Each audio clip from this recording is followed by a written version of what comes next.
Yang jadi sorotan juga bakal calon wakil presiden yang saat ini masih dicari-cari bakal calon presiden. 3 bakal calon presiden.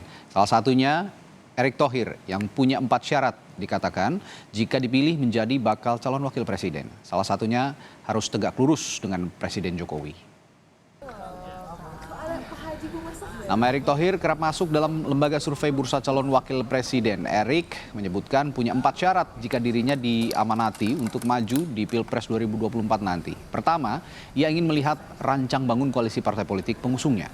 Yang kedua, ia ingin punya chemistry yang kuat dengan pasangannya.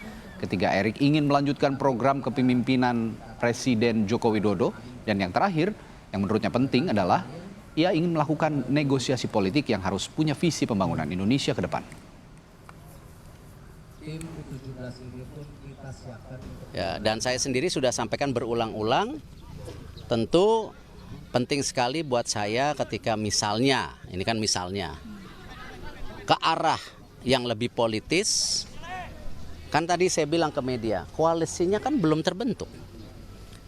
Ya, koalisi yang misalnya, oh ini Pak Erick Thohir kan belum ada, gitu. Kan nggak cukup dari salah satu partai, itu realita gitu.